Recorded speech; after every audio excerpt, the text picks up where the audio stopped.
Here I have Dongfeng Box, and let me show you how to use Equalizer on this car.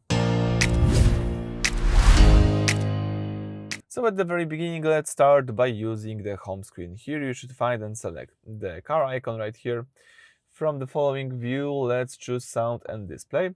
Then here under Sound Effect, you can scroll down to see Sound Effect settings. The last settings of the following list is Equalizer. Let's just tap it. As you can see, here you can use some presets like default, classical, pop, jazz, percussion, rock, or you can set up your own by using those switchers right here. So this adjusts the balance between different frequency bands.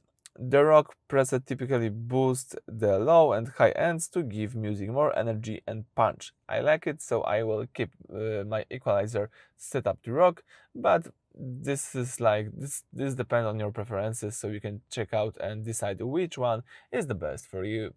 Thank you for watching. Please subscribe to our channel and leave thumbs up under the video.